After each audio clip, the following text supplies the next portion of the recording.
they talking about? Word. Yes. New music Wednesdays. Wednesdays. What they talking about? Talking about. What they talking about?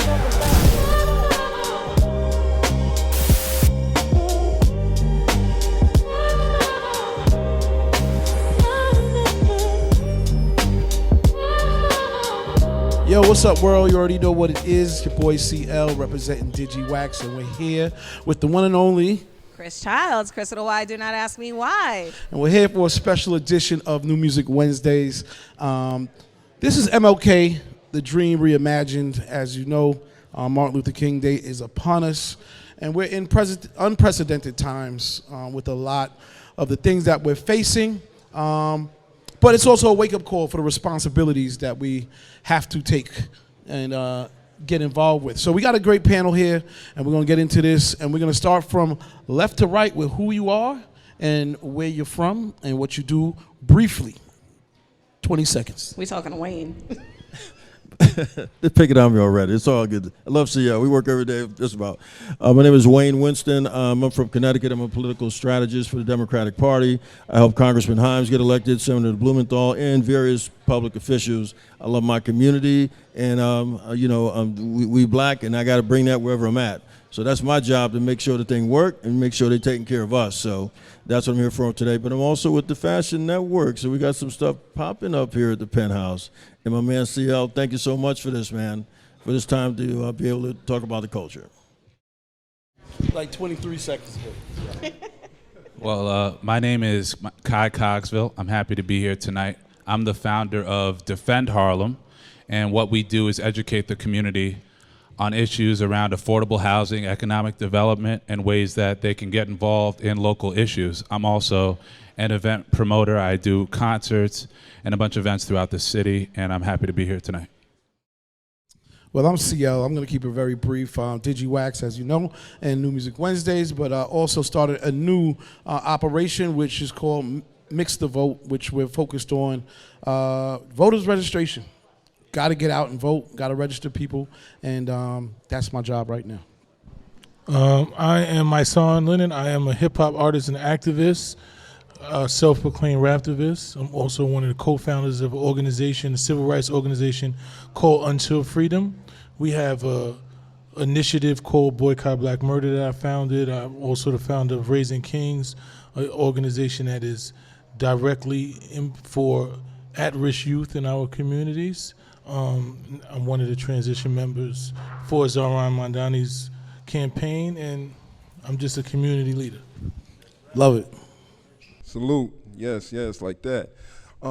First and foremost, shout out to Digiwaxx and the whole fam for having me on the platform. My name is Chief Minister Omar Hardy. I am Chief of Community Interest Logistics. I'm also one of the leaders of the district. What we do is we help people to bring their intellectual property to life by way of arts and theater workshops and programs, mental health initiatives, financial literacy, food sovereignty, energy sovereignty, basically everything that it takes to build a nation. And our main goal is to strengthen the natives while welcoming migrants and other people by exchanging essential skills and resources so we can all prosper with our statuses respective to this land. Salute. I'm District Leader William Allen. I represent Harlem for the last 26 years. Been active politically. In terms of business, I do consulting, strategic planning, development, and management. I've managed campaigns, whether political campaigns, either for folks running for office or judges, or some of my clients include the new Hip Hop Museum in the Bronx, the Harlem African Burial Ground. Friday morning I'm going down to Virginia Union because I'm bringing them to Harlem.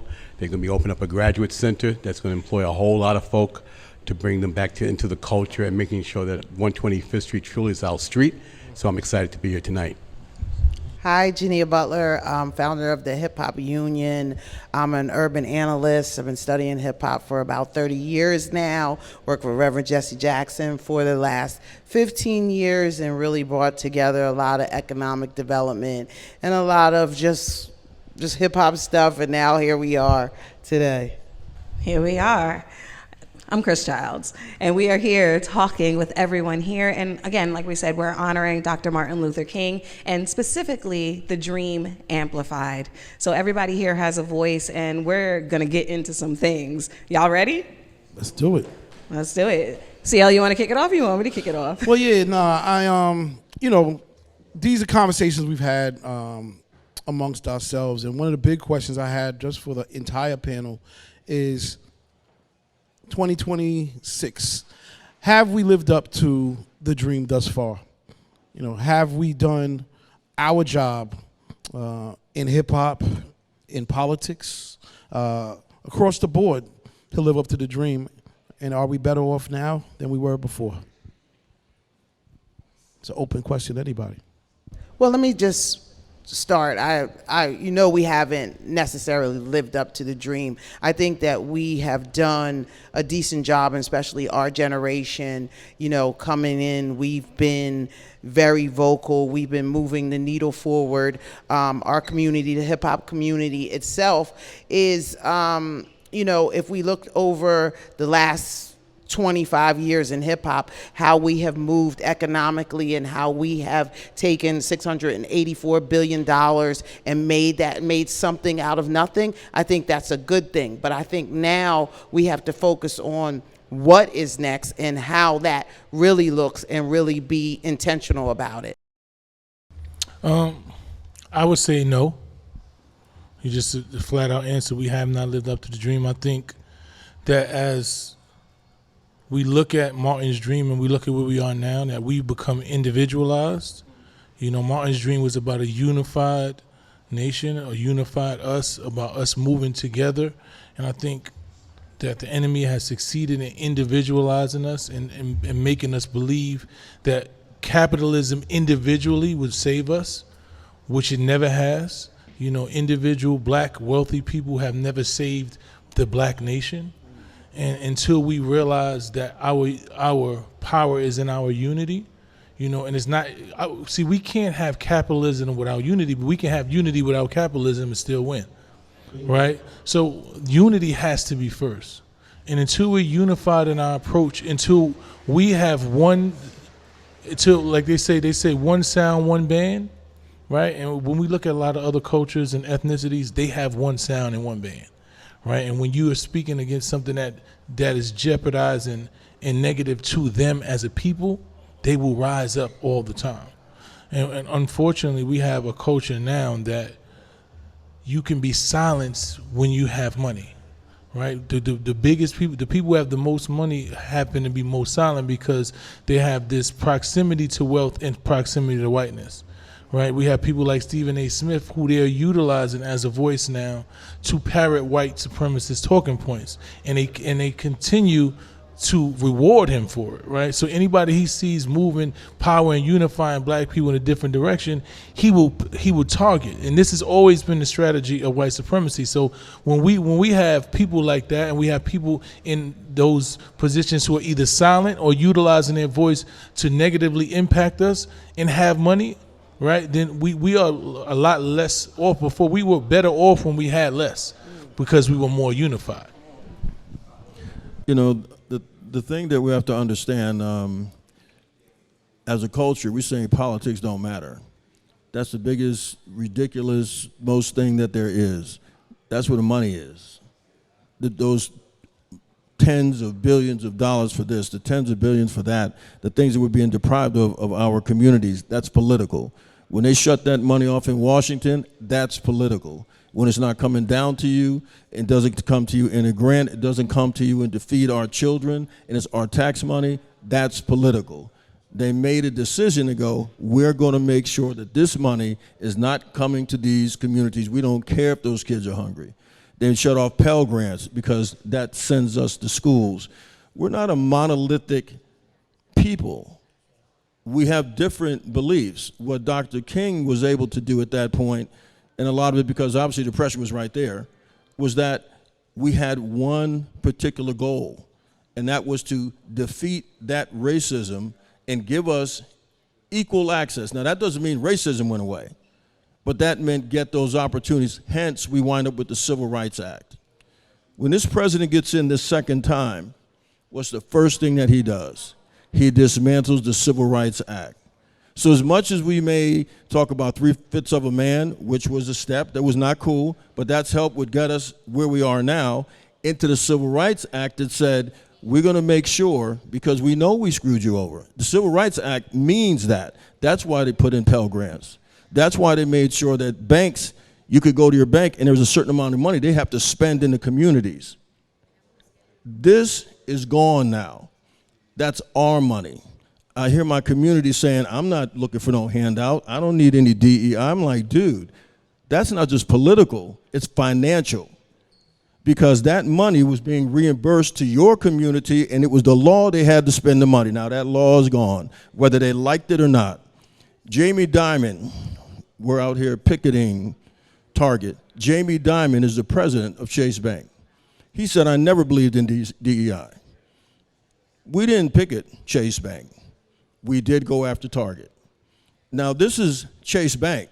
The CEO said, you don't deserve it. He never believed in it. When you went after Target, understand, I get why, because somebody had to be an example. That's the way the political system works, and it was Target. But here's the problem. Target was absolutely spending an insane amount of money empowering black people and black women in particular. They were in prime spaces. Prime spaces are not cheap. If you ever try to be in the store and you come in with your own stuff, they put you in the back over there because you're not a major business. They put us up front. Why? Because DEI was the law, and it allowed them to make their money and to give it back, and that's how we wound up not having it. To finish, you understand all the companies did. Walmart wound up having to do it because this administration made it against the law to give us the money back that the Civil Rights Act gave us. And he finally said out loud, President Trump, I just fixed 50 years of a mistake. So this is what we have now, white supremacy, and we can't be asleep any further. I just want to say one thing, because being a part of the boycott on Target, there were definitely different corporations that did not eliminate DEI, and they continued to move in that manner, and they doubled down, because Target had actually promised over $500 million to black communities that they never did. And then they rolled back DEI. So what happened was, you're not gonna date us in private and then tell us that I'm still your girlfriend, but I can't be seen publicly with you, right? And that's what we made a decision as. If you decided that you're gonna roll back DEI, which was actually diversity, equity, and inclusion, who is gonna get rid of diversity, equity, and inclusion? That's just showing that you want things to be unified, you want things to be equal. So we made a decision that said, if you're gonna get rid of diversity, equity, and inclusion, then we're gonna get rid of you. And since then, it's been the most successful boycott since the Montgomery boycott. I think when I think of Dr. King, I think of his operational mind. I see him as a community organizer. And I think of this 26-year-old leading a boycott for 385 days. Black folks did not get on a bus and broke down a whole system. They kept their money to themselves. The greatest challenge for our own economic freedom is us. I mean, I live in Harlem, where we often don't spend money on ourselves. I see what our kids are wearing, and some of the products is not products. You know, you see our kids, they'll get on a sports store line to get the latest sneakers, and you ask our own children, do you have that sneaker company, do you have an internship from them? Did they name one of your friends that got a scholarship from them? You know, it's almost like there's no understanding of what a fair trade looked like. In fact, Adam Clayton Powell said it best. He said, what's in your own hands? He said, a welfare mother has a welfare check in one hand, and she can determine where she's going to spend that money. So if we're taking the money that we have and going back and giving it to the same people oppressing you, you're actually defeating your own purpose. And so I think that's the greatest challenge. And I'll say this to end, and we can continue with our conversation. As a culture, I think that we are resource rich and coordination poor. We're not holding each other accountable. We have friends and family who are not supporting the culture. They're spending their money recklessly and not reinvesting back into the community. When one of my colleagues, Senator Cordell Clear, got elected to state senate, and we're co-district leaders together, we noticed the difference in the kind of meetings that we would go to in the very beginning. So we would go to meetings in Harlem, she was kind of like treated like a rock star. She ain't even do no work yet, right? And then we went over to the Upper West Side. The synagogue made us sit outside, and we went outside, and we came in. We were drilled. They were so organized. They knew what they wanted, and they said, we'll see you next month with a report. And so part of what we got to do is really to educate. It has to be truly civic education, civic engagement, and civic accountability, and no excuses. Too many of our people choose not to be involved. They blame somebody else for not doing something. And at some point, we got to say, stop it. Right now in Harlem, some of us here live in Harlem, the population now is down to like 41, 42% African American. In fact, Spanish Harlem can really call itself Harlem because they have more black folks in Spanish Harlem than they have in Central Harlem. So the thing has switched. In fact, in Spanish Harlem, Puerto Ricans are now down to 18%. So you know that, did you? So how we utilize our money is where our power is, and we gotta get smart really quickly, because right now they're handling the immigrants, and when you look at the story in the news about immigrants, they never talk about the Polish immigrant. Someone just told me today that there's more Irish in America than in Ireland. You never see them chasing down a white immigrant. It's always black and brown people. Why are we not mad? Why are we not angry? So that's the real deal. So Dr. King's dream, Langston Hughes said it best: it remains a dream deferred. Yes, sir. I want to jump in here real quick because one with Dr. King's dream, we got to realize that we got work to do. We got more work to do, right? And us as a people, what we have to realize is we got to stop looking outside of ourselves. I got a veggie back off what my brother's saying here is, echo that. We are the solution. We are the creators. Know what I mean? What we got to continue to do is interface with each other. Know what I mean? Have these platforms. Know what I mean? Again, shout out to Digiwaxx to providing this platform, right? And I also got to tap into the slave theater, right? Because I'm the owner, in fact, of the slave theater, and the slave theater, it played an instrumental role in the civil rights era, right? And Dr. King, as a civil rights leader, know what I mean, he was about empowering us, the empowerment of us as a people. Know what I mean? Again, we are the solution. Know what I mean? We are the answer. Right, so, they got these different programs in place and whatnot, like that's all good and well, know what I mean? But, arts and theater workshops and programs, know what I mean? Like, they taking our intellectual property and thriving off of that. Know what I mean? We look at ourselves, like we our own worst enemy, My father told me long time ago, the black man is the owner, the maker, the cream of the planet Earth, father of civilization, and the God of the universe. Know what I mean? So, with that, the dream is Dr. King, he put up an amazing foundation, but what we got to realize is, we got a whole lot of work to do, I would say that I think Dr. King would be happy about how influential we are, honestly, as a culture. Black culture is the most influential culture on planet Earth. I don't think we're leveraging it close to enough to get to our goals, and I think that's the biggest issue. I think a tangible goal, we got people like Mysonne and others, is to make being involved in the community cool, you know, getting these hip hop people that are in Harlem that have the influence way more than these politicians to say, hey, come out, it's cool to go to your local community board and understand what's going on. And we can start leveraging our votes in the community. So I think that's essential, and that's the work we're trying to do at Defend Harlem, just to keep it brief. Well, I'm just going to jump off that energy because I'm all about solutions. And you mentioned unity as being one of the big problems and solutions. How do we achieve it? Whether it's through hip-hop or other means, but we've been talking about this for a long time. How do we actually solve this unity issue?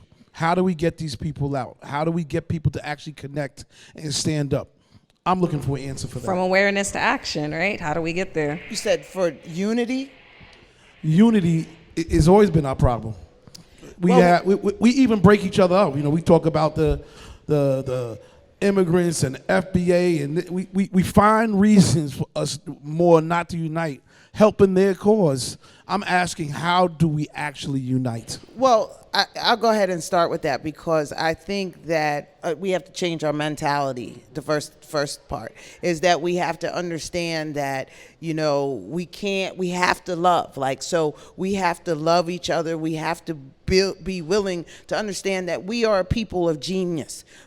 All of our people that are here are the people that survived.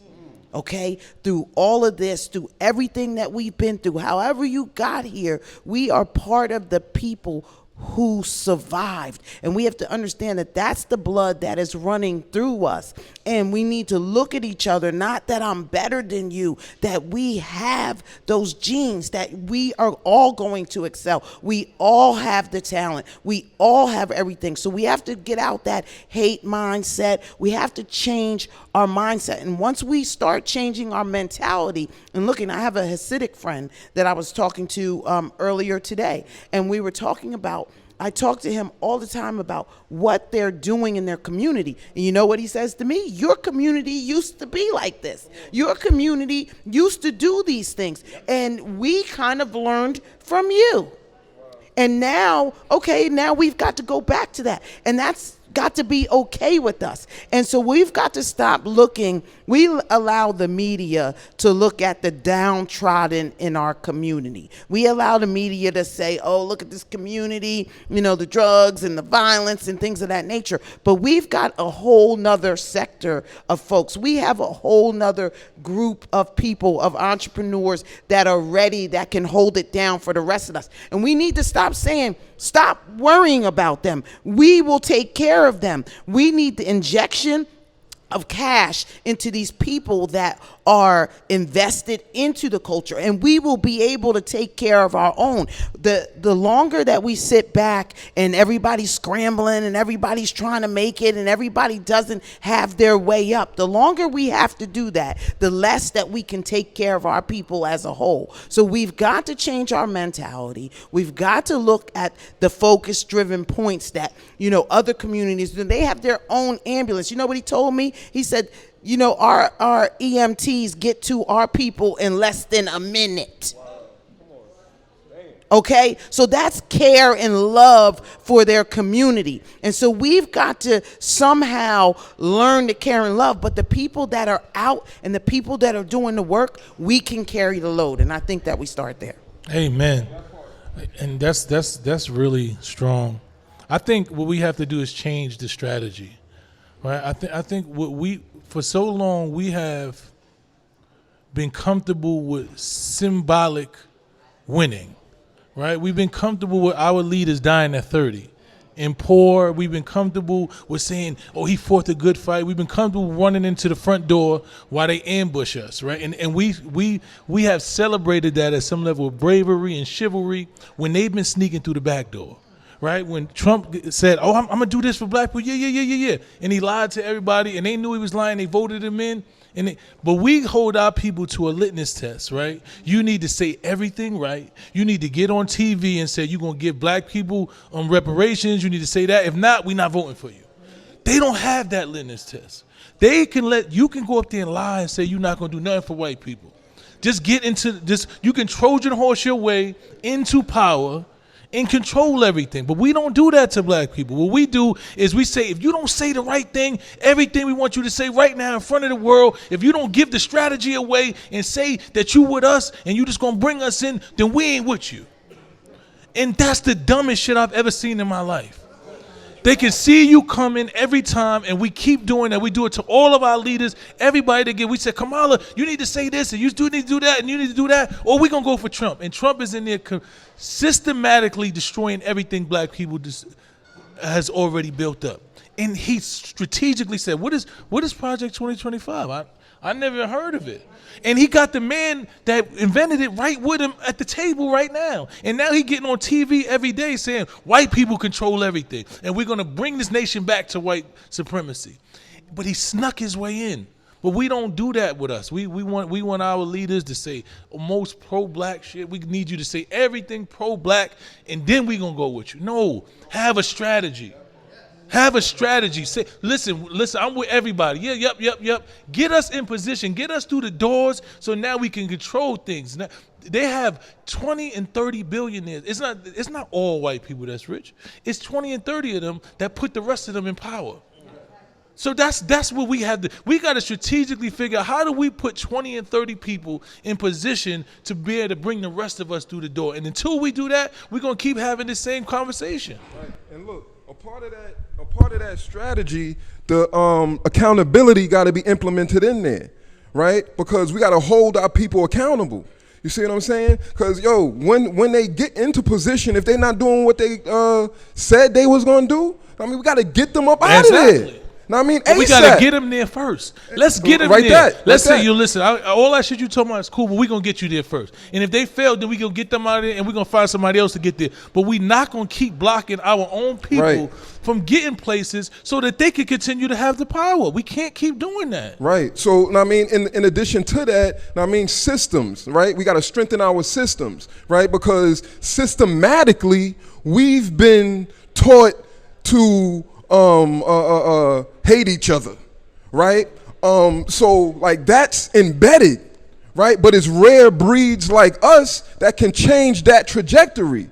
Know what I mean? So we gotta push more for that, right? We gotta put these systems into place. I mentioned, the arts and culture workshops and stuff that we do, mental health initiatives, financial literacy, food sovereignty, energy sovereignty, right? What we implementing up here, like we're exemplifying nation building, right? So we gotta reach back to the youth and bring them up accordingly. Know what I mean? And hold them accountable for, when they slip up. Know what I mean?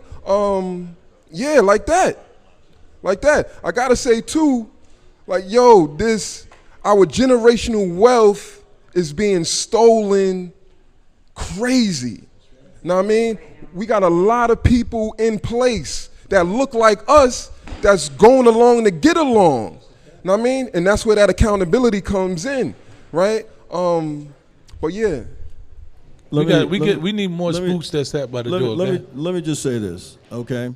I mean, at the end of the day, watch this. I love my people. The people that are in power in politics, they know us. We are passionate. We are powerful. We are unstoppable when we come with something and we want to do it.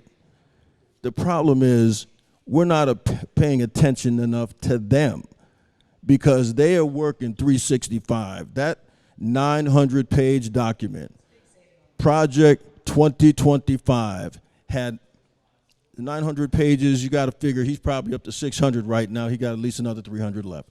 And it said how he was dismantling this country, and we didn't take it seriously. There's this old saying, unfortunately, you want to hide something from a black man, hide it in the book. Now, you probably heard that. It was not really cool. When I heard it, I was like, wow, that's pretty effed up, but we missed it. There's a guy named Richard Spencer. Richard Spencer came about the time of President Obama.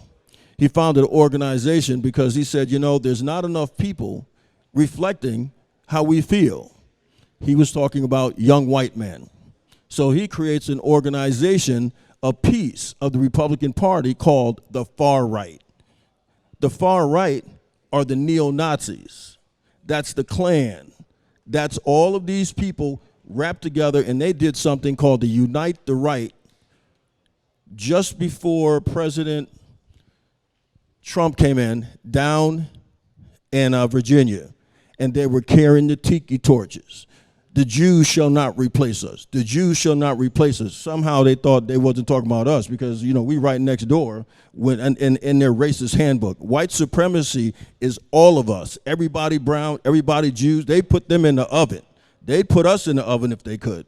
So you understand we have to pay attention because they know the political power that we're talking about. I'm with you as far as the emotion, but who we going to elect to do that? We fail at that. You know there's good people in your community that could figure this stuff out. But to your point, we don't get behind them. So then we'll get somebody that they find and say, you know, this guy over here, we can work with him. I'm going to tell you personally, if I was a different dude, I'd have a whole lot of money in a whole nother place. Jineea, I know a long time, okay? I am black man. They talk to me like they talk because I can communicate with them. I come back and tell my people, yo, this ain't what you want. This ain't what we're going to do. And I get behind the folk call me and say, should I vote for this dude? He's a white dude, but he's the right white dude. There's not a black dude that's running. In fact, that black dude, I saw him talking over here, and he first one going to sell us out. There's a political system in this country.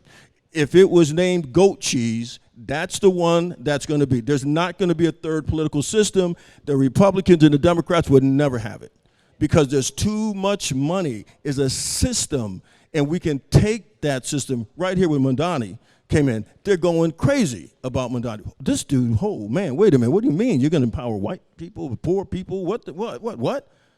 This is a whole break in the system that New York did. Thumbs up to New York, whether you like him or not. He's going to make some changes. And I don't even live in this state, but the whole country is waiting to see what happens. And I want to finish with this. We have to pick our own leaders. Our leaders are passing away, man. Reverend Jackson's done all he could do.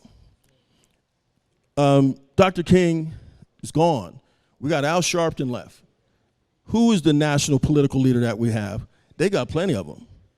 We have to pick who this person is and get behind them. If we got 5 or 10 of them in each city, that's fine, but this is a political time. We are being stripped of everything because it's political moves that take this from us, and we got to take a political move to get it back. I want to jump in quickly. So I don't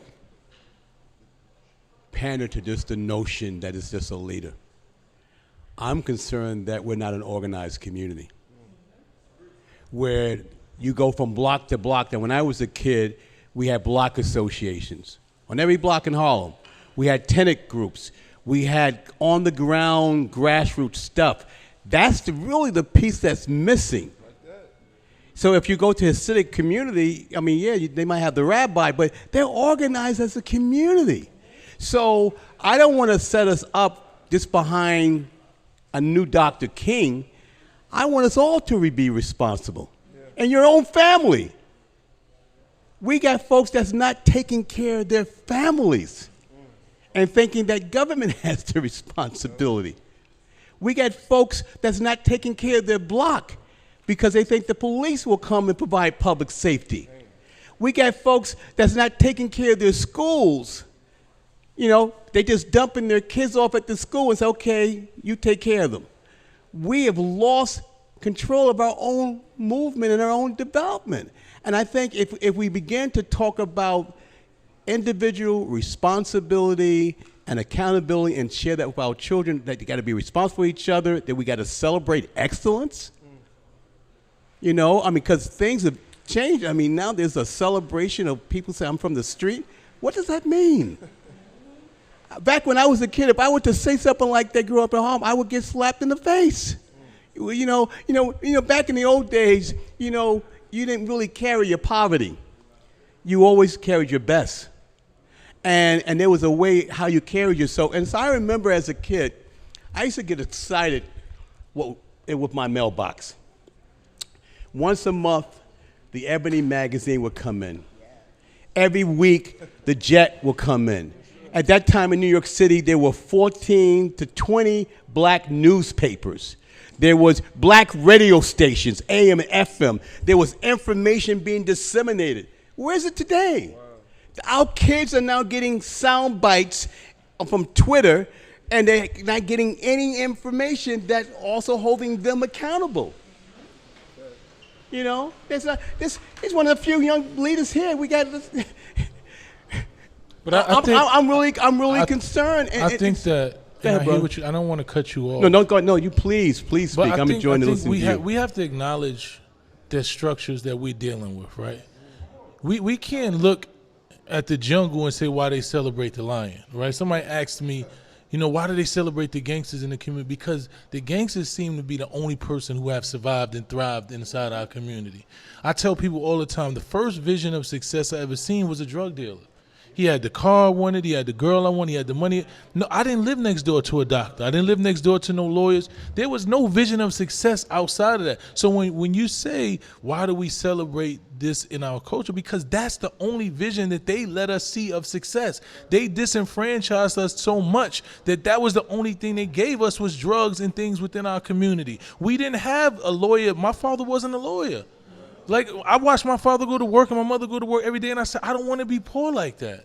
Right? We didn't look and say, this is what I want for me. We didn't see that vision in our homes. They stripped that from us. So we're dealing with trauma that was caused by somebody else. So we can look and say, this is what happened, but we can't blame these kids for saying that this is what I see as success and victory. Right? When they're looking at communities that they come from, and the only vision of success is the rapper that rapped about killing 20 people because he's on YouTube and they just gave him $1 million deal, or the only basketball player. What other vision of success are they having? Right? What else are they looking up to aspire to? We have to figure out right now, the people in this room, my job right now is to create something else for these kids to look up to. My job is to create avenues and opportunities so the kids can look at me and say, wow, he comes from where I come from. He empowered this other young kid to do something positive. He's empowering these people. He's in school. He's making it cool to do things that we never had access to. So we can't look at these and say why we say. I know why they celebrate, because the same reason I celebrated it. Because I didn't want to be poor and broke, and these people wasn't poor and broke. So we have to figure out, how do we create those things? It's our time now we can't look at what these kids are going through and say why they doing, because we know why. I know exactly why. And that's why I have conversations. I go in rooms every day and they say, well, our culture is this. Our culture has been systematically, strategically made this way. They've disenfranchised. They told us all our leaders were sellouts. Everything that was positive that we had, they told tell me a black leader that we had that they didn't say sold us or stole money from us. Every movement that we had, they told us, they got us believing the most powerful, most intelligent black woman in this country is DEI hires, and they saying that they low IQ. And they say that shit every day on TV. If you look at the congresswomen that we have, the black ones, they have more credentials than any one of these white men. And they get on TV every day and call them low IQ and DEI. So what do we have to look up to? If that's what they telling us about the best of us. So we have to do something to change that. I can't blame them. That really is up to us, because you're right. We only know what we're exposed to. And it is up to us to be in these positions and really put out there that you can do other things to be a millionaire, have 6 figures in the bank, because the reality of it is they only know what they're exposed to. And it also comes from a level of, honestly, our community has such a self-hatred of ourselves that we hold each other to the highest level that we don't even hold our enemies to. So there are some real uncomfortable things that we need to talk about. And one thing I definitely want to ask you guys, and not to change the subject, but what do we think is the most uncomfortable truth that needs to be, the alarm needs to be sounded on? Because the reality of it is we're talking about things that we talk about all the time, but there are some really big uncomfortable truths that need to be acknowledged here, especially with what we're dealing with right in front of our faces. It's almost like looking at the past in real time. I mean, I think the most uncomfortable truth, let's take Harlem, for example. If we continue the way we're going, Harlem, will no longer be a black community and no longer be the black Mecca.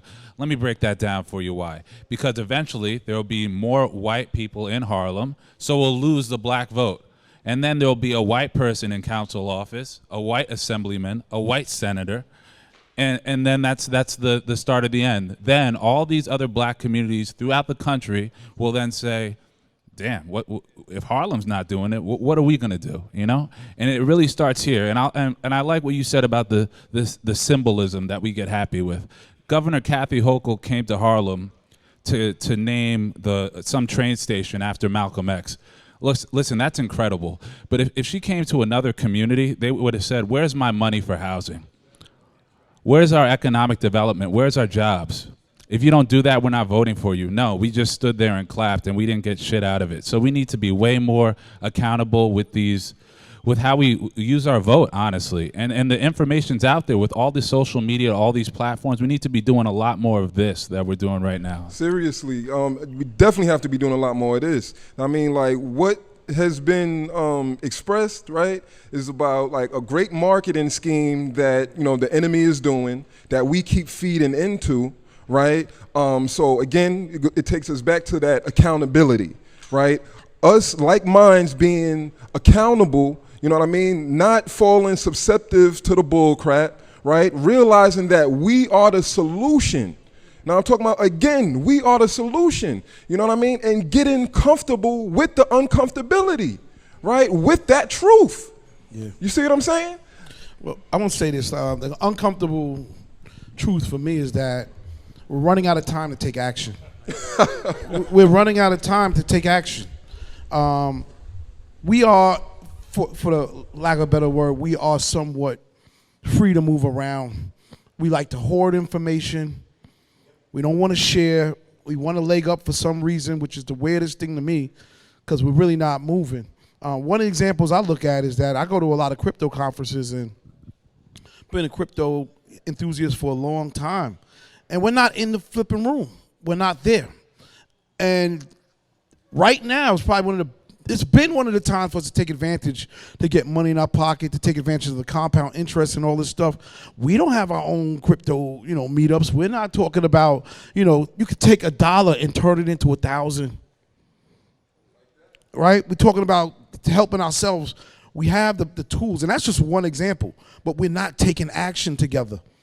We're cool with just saying tomorrow or next week. We were talking about unity before. One of the simple things that we can do right now is just show up for each other. If Kai has a Defend Harlem event, how many of us are going to pull up? How much media that we have are going to actually pull up? If Mice is doing something, in the city and he's saying, yo, I'm going to be here on this day, how many of us are going to pull up, or are we going to wait to watch it on Instagram? We got to pull up for each other. We got to amplify what we're doing. Pull up, show up.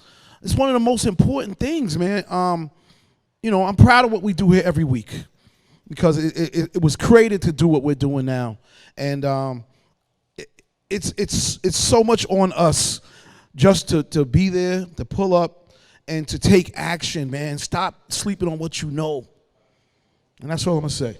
Let me say this, that there's two things that we have to do. First of all, we have to focus on education with our kids. We have to be, they've got Asian smart, we've got to be black smart.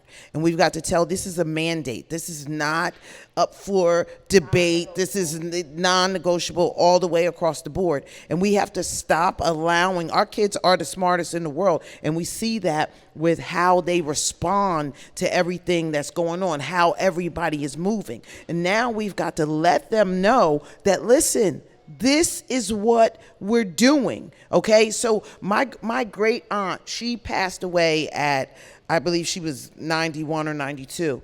And she said, I think the people Jesse's age, and she passed away maybe in 2018.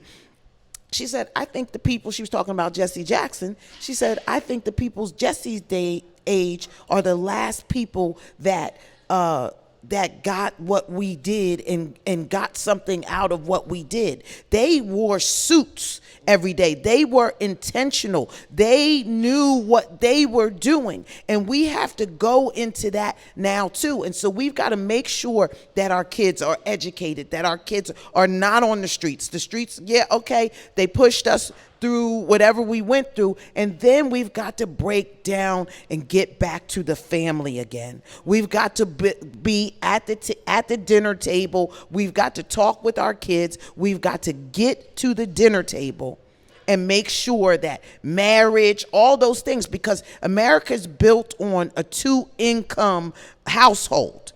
So when we're breaking down and, we got baby mamas, baby fathers over here, when we're breaking down, when you talk about the uncomfortable truth, this is uncomfortable, I know, but we're breaking ourselves down. We're handicapping ourselves. And so we've got to get that team back together and put the team back together. We got to, like Mysonne was saying, we got to put the band back together again. Here's what this brother here is elected. Imagine if you had this group sitting with you to make decisions in your district. When I say we need a leader, I'm not saying find another Dr. King. There can't be one. There can't be another Jesse. The leaders start local. If these people, if you were sitting and you were in an alderman seat with this district, how much good would you do? That takes picking out the leaders, supporting and voting for them, not going home and say, man, this really sucks, this such and such is over here, I know he ain't doing nothing for us. Find that dude, find that woman, and get behind them, because what white people do is they get both. His seat knows where the money's coming in at. He makes sure that that money goes where it's supposed to be. That money is ours. It's our taxpayer money. It can't go all the Exxon filling up their pockets, giving them billions of dollars in kickbacks and all this other kind of stuff. That's got to go to our reading programs and fund the slavery museum, because that's our money. That's our tax money. From the businesses that are out there, that's the tax money that'll feed every freaking program in here while we get down with our kids, because they get both. But just so you know, everybody's hurting in America. White folks is hurting. They losing their homes, their farms, the whole joint. This is killing everybody. The uncomfortable truth for me as a black man is I need black men to come out and vote. I'm a political strategist, man. We sit in meetings and we go, who's going to come out to vote? And when you look at these districts, they look at the women. We know X amount of women are going to come out. My brothers aren't coming out to vote. Kamala Harris only lost by 2 million votes. That could have been any county in New York, just 2 million. There was no landslide. It's a lie. It's because we fell for it and we thought Kamala was a joke. Look at what she looks like. She's not really black. We fell for that. I mean, since was that? Everything.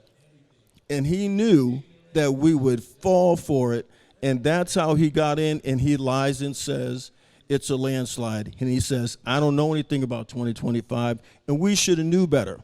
So this is my uncomfortable truth. I need my brothers to become a voting bloc in this country. I need them to be right here in New York. Take care of your women. Bring them with you. Black women have more degrees than anybody else in this country. I'm saying I get it.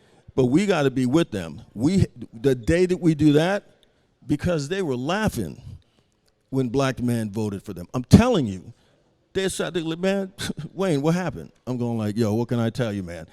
Because in the political room when it's over, that's what they're saying. So I'm saying here, if we do that, Jineea can't do it by herself. My brother can't do it here. This is what it's all about. So please, find whoever that is, man. Break that circle, and we got to vote. It's my final comment. We have to vote. We have to vote. We have to vote. We have to take back the House. If we don't take back the House, this man is going for birthright citizenship. Birthright citizenship will allow him to change everything in this country, even though you're a citizen. He means to get us out of here, and he can do it through that. So get the House sorted out. That's why my man CL, I'm so happy when he said he's doing voter registration, man. I want to see a black wave of my brothers out here so we can get the thing done and bring some of these people over there, man, next time when it's election time, and make sure he's staying there. So I got 2 points to add. I want to correct myself earlier I said about the whole immigration situation. They were just really going after black and brown people. Have you noticed they really haven't gone really after the Asians, the Chinese people?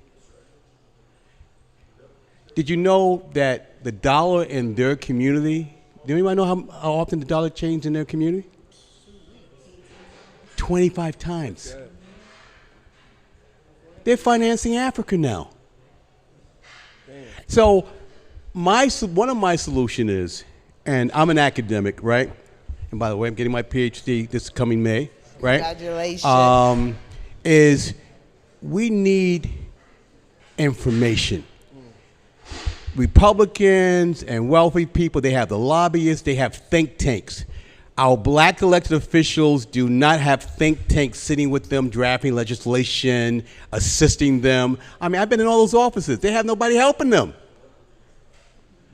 Cordell is stressed out. I was there with her for a year. There was no black think tank helping us. It was exhausting. And I'm proud of her. It was very exhausting. And so you got Howard University and all these schools. There's not one think tank coming out of these black colleges.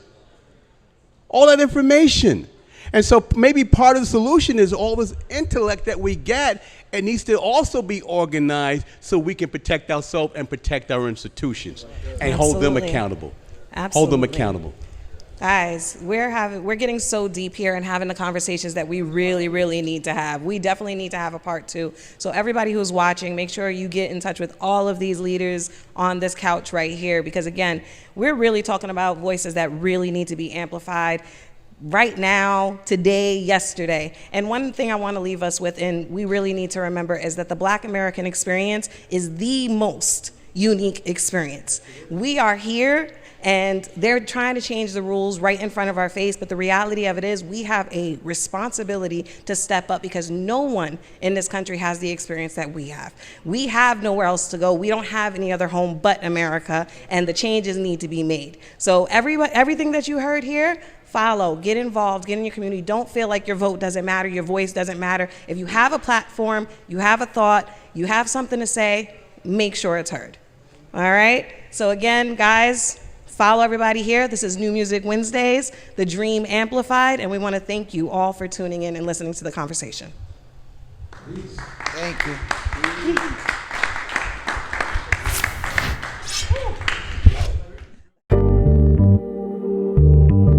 Hey, what's up, y'all? It's your girl, Chrys Childs, Chrys with a Y. Do not ask me why. But if you're going to ask me anything, ask me where I'm at. We're right now here live at the Penthouse for New Music Wednesdays and the Next Up Experience. We got lots of talent, lots of influencers, lots of media. And listen, it's just good vibes all day, every day. This is the place you want to be, at the Penthouse for New Music Wednesdays. Yes, New Music Wednesdays. Yo, what up, it's your boy Wednesday. I'm here, New Music Wednesdays. What they talk about, what they talking about. It's Maya, baby. Shout out, Life's a Movie. New Music Wednesdays, Digiwaxx, and It's your man, Once Carter, chilling like always. Now rocking with the Next Up Experience. And you already know, my life is a movie.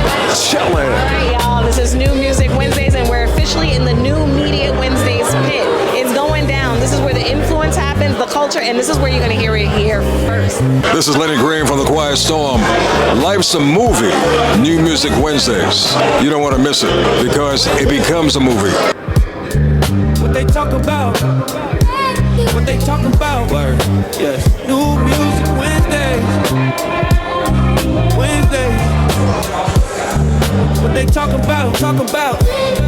What they talk about.